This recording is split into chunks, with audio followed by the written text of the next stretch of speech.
I am your vampire host, Dumont, and if you are interested in learning about a really cool toy, then you have come to the right place. Now, the reason why I bought these Marvel Universe toys that you see here is to be company for my next toy that I'm going to show you now. This is a very special toy, and this is known as the M.U.S.C.L.E here in the U.S. Back in the 80s, when He-Man was super popular over here in the U.S., in Japan there was another muscle dude that was very popular over there. It started off from a comic book called Muscle Man, which is the translated version. And Muscle Man was basically about superheroes fighting supervillains, but with a twist. The twist was that they did it in a pro wrestling ring. So they were super pro wrestlers. This made it very unique compared to other superhero stories. But also, the characters that came out in the show were very, very unique looking.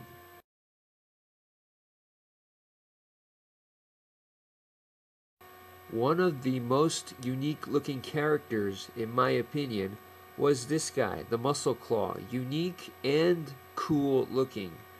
He stands out compared to the other ones, and don't get me wrong, many of the other ones did look very, very cool.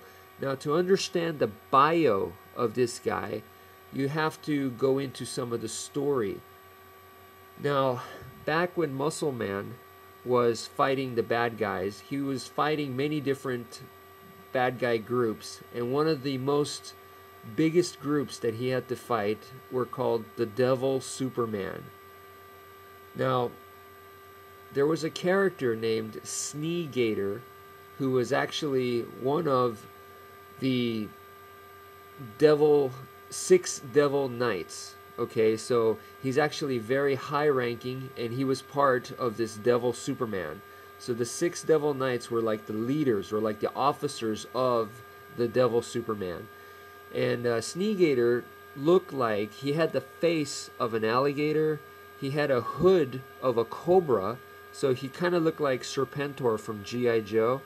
And then on his torso, like on his chest and his stomach region, he had laces going on, like laces from a sneaker shoe, right? It almost kind of looked like a corset or something, but it looked really cool. Now, his ability was that if you could undo those laces, and he would shed the outer skin and turn into a different form. So from that form, you know, which he looked like a very strong, powerful wrestler with, like I said, the face of an alligator, the hood of a cobra.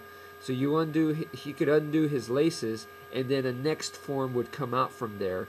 And the outer form would just kind of drop because it was just like a reptile shedding skin.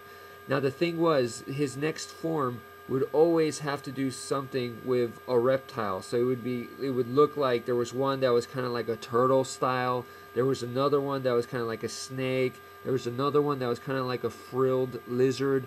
So he kept on changing forms, so that made him very, very cool. The final form that he had, which was his true identity, like his true self, which was this. This was his true form. You could see that there's a face right there on that middle finger, sort of, right there. And, but when this form came out, Muscle Man was like, what the heck is that? And he revealed himself as, this is supposed to be the claw leg for a T-Rex.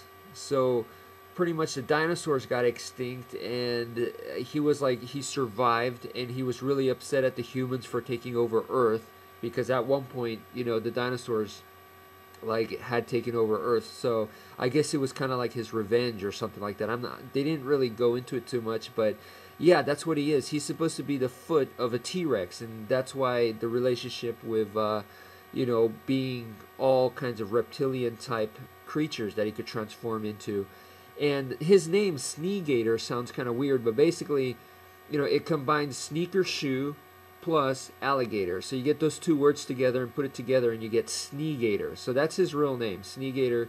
And he was a really, really cool villain. Like I said, very high ranking, and he did have a really good fight with Muscle Man, a very memorable fight. So he's not just one of those characters that looks cool but didn't really do anything in the comic book. No, he had a pretty good role. Now, like I said before, this toy is from the 80s, so this is not available in stores anymore. Quite difficult to find. This was pretty popular. And right here you see two that were custom made by Mr. Wolf. I will show you the links and everything. He makes custom made muscle claws, and he makes some other figures that are kind of like from the same line, or Monster in My Pocket line as well. So definitely check him out. He makes awesome customs. I think these are very, very great. He seems like a very humble guy. He says that, you know, they're not perfectly made, you know, and stuff like that, but looking at it here, I think he did a wonderful job. You know, some people have said that there's some tiny bubbles on the inside and stuff, but you know what? When I look at my Lego figures, look at the Lego lightsabers, okay? Those things have tons of bubbles in there too, and that's made by Lego. So I just look for yourself. Sorry, my camera's not that great, but I think you can see that he's done a great job. I have two right here. This one glows in the dark. It glows in the dark so well. It's one of those, like, it wants to glow in the dark, you know. And this one over here is also color changing, but I think he didn't specify, but I think this is the one where you have to put it in warm water, if I'm not mistaken. But either way, I got these two. I'm very satisfied, and plus, like I said, this is a very, very cool character. So definitely go check out his channel, and he'll show you the color changing stuff on there. So definitely check that out. Very neat.